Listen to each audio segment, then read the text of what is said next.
Welcome back. My next guest says that in these final days of the election, voters need to take a much closer look at Senator Obama and determine whether they really know him.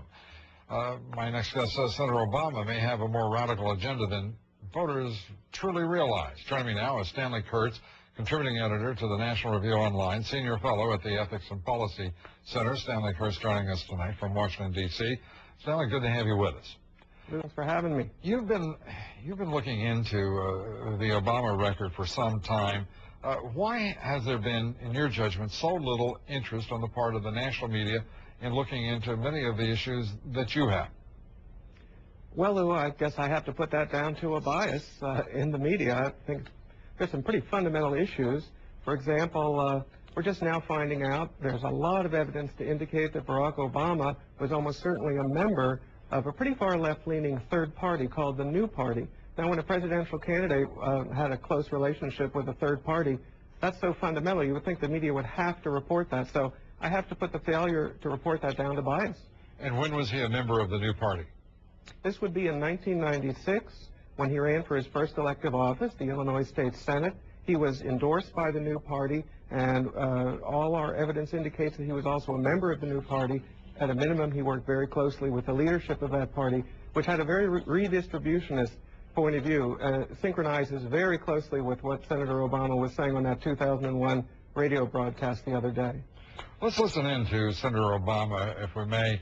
This is campaigning in North Carolina yesterday, firing back at the label that Senator McCain has tried to hang on him, which is, of course, socialist. Lately, he's called me a socialist for wanting to roll back the Bush tax cuts for the wealthiest Americans so we can finally give tax relief to the middle class. I don't know what's next. By the end of the week, he'll be accusing me of being a secret communist because I shared my toys in kindergarten. Well, you have to admit, Stanley, that's a pretty good line and a very effective deflection. Do you believe, and Senator McCain was asked this question as to whether or not he believes Senator Obama's a socialist, and Senator McCain said no, redistributionist, yes, but not a socialist. I'd say that's about right. I think the labeling issue is a bit of a distraction. The important point is that Barack Obama is focused on the redistribution of income in a way that's much more radical than Senator McCain, certainly, or even, I think, than mainstream American economics and economic policy for the last 20 or 30 years. I mean, this is what matters, whatever you want to call it. Arguably, he's a socialist in the sense that he was once affiliated with a party that you could say was socialist. But again, it comes down to hair-splitting arguments that are a distraction from the fundamental point, which is that he's got a pretty far left-leaning economic inclination which wants to redistribute wealth. And redistributing wealth, that is effectively socialism, but is it not? So I'm sort of lost on this, on why people are having a little trouble understanding what he's really talking about.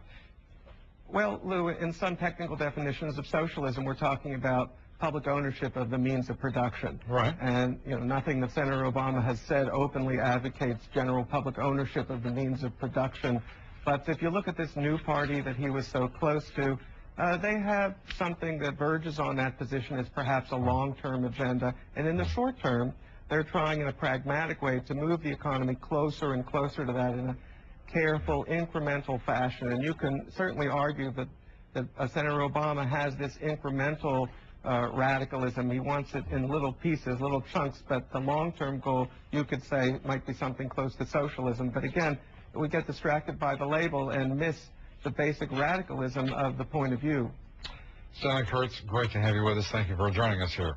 Thanks for having me. Up next, Michigan.